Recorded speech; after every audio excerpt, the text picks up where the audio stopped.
يؤتي الحكمة من يشاء.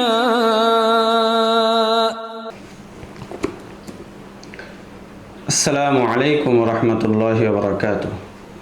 نحمده ونصلي على رسوله الكريم أما بعد. এই দরসে আমরা আলোচনা করব বিশুদ্ধতার বিচারে হাদিসের 5 প্রকারের কিতাবের মধ্য থেকে তৃতীয় স্তর ও তৃতীয় প্রকারের কিতাবসমূহ সম্পর্কে। তৃতীয় স্তরের মধ্যে ওই সকল কিতাব গণ্য হয় যেগুলির মধ্যে সহিহ, হাসান, জয়ীফ এমনকি মুনকার ও মওযু রেওয়ায়াতসমূহ এসেছে। এই স্তরের কিতাবগুলোর মধ্যে থেকে 1 নম্বর হলো সুনানে ইবনে মাজাহ। এই কিতাবটি যদিও সিহাহে সিত্তার মধ্যে অন্তর্ভুক্ত, তবে এটার মধ্যে সহিহ, হাসান, জয়ীফ এমনকি মুনকার ও মওযু রেওয়ায়াতও এসেছে। উলামায়ে কেরাম বলেন, সুনানে ইবনে মাজাহর মধ্যে কমপক্ষে 19টি মওযু হাদিস এসেছে। কেউ কেউ সুনানে ইবনে মাজাহর স্থলে মুয়াত্তা ইমাম মালিককে, আর কেউ কেউ সুনানে দারিমিকে সিহাহে সিত্তার মধ্যে গণ্য করেছেন। 2 নম্বর কিতাব হলো সুনানে দারাকুতনি। কিতাবটি লিখেছেন ইমাম দারাকুতনি রহমতুল্লাহি আলাইহি, যিনি অনেক বড় মুহাদ্দিস এবং হাফিজে হাদিস ছিলেন।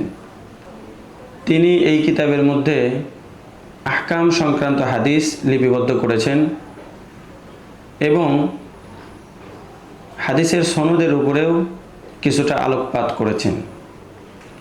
কখনো কখনো ওনার থেকে হাদিসের সনদের উপর কালামের ক্ষেত্রে কিছুটা কমতি থেকে যায়, সেটাকে বর্ণনা করেছেন এই কিতাবের যিনি হাশিয়া লিখেছেন আল্লামা শামসুল হক আজিমাবাদী আত-তালিকুল মুগনি আলা সুনানিদ দারাকুতনি।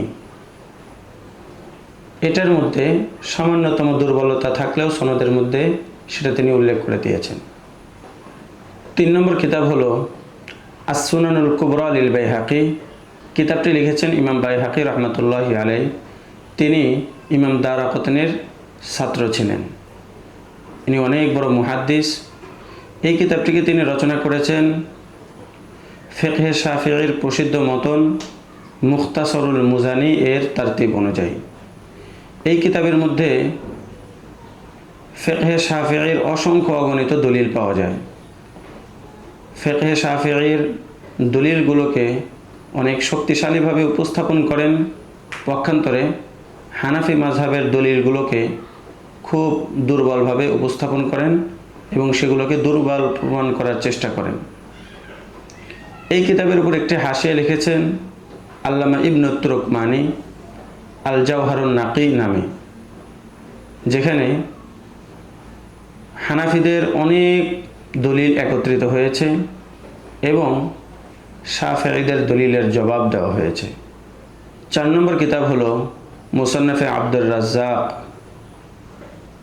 এই কিতাব লিখেছেন ইমাম আব্দুর রাজ্জাক বিন হাম্মাম আস-সানাআনী। তিনি ইমাম আবু হানিফা রহমতুল্লাহি আলাইহির ছাত্র এবং ইমাম বুখারীর উস্তাদুল উস্তাদ। তার কিতাবের মধ্যে সব ধরনের হাদিসই পাওয়া যায়, সহিহ, হাসান, জয়ীফ।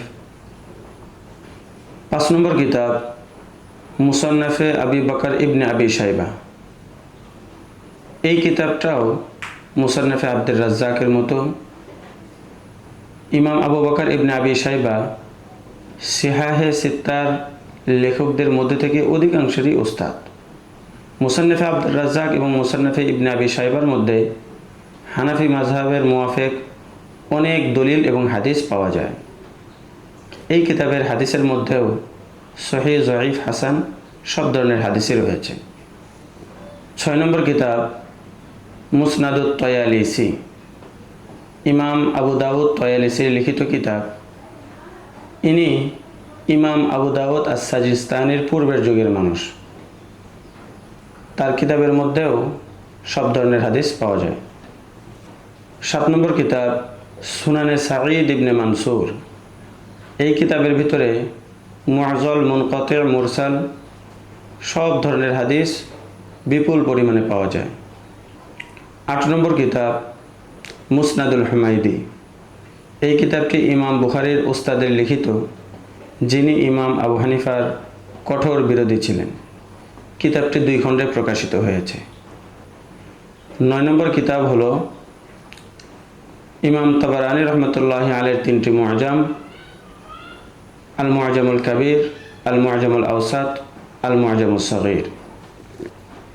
এই 9টি ছাড়াও এই স্তরে আরও অনেক কিতাব রয়েছে, যেমন মুসনাদে আবদ বিন হুমায়দ, মুসনাদে আবি আলা, মুসনাদে বাজ্জার, হিলিয়াতুল আউলিয়া,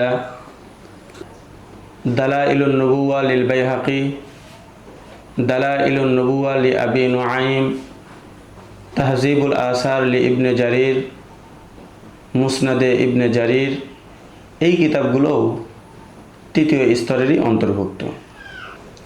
সুতরাং এই 3য় স্তরের মধ্যে গণ্য যে সকল কিতাব, সেই কিতাবের হাদিসগুলোর সনদ পরিপূর্ণরূপে তাহকিক না করে সেগুলোর উপরে নিশ্চিন্তভাবে ভরসা করা যায় না, চাই তার লেখকবৃন্দ যতই জলিলুল কদর হন না কেন। এই দরসে আমরা জানতে পারলাম বিশুদ্ধতার বিচারে হাদিসের 3য় স্তরের কিতাবসমূহ সম্পর্কে। আগামী ভিডিওতে বিশুদ্ধতার বিচারে হাদিসের 4র্থ ও 5ম স্তরের কিতাবসমূহ সম্পর্কে আলোচনা করা হবে ইনশাআল্লাহ তাআলা। আসসালামু আলাইকুম ওয়া রাহমাতুল্লাহি ওয়া বারাকাতুহু। ومن يؤت الحكمة فقد أوتي خيرا كثيرا وما يذكر إلا أولو الألباب.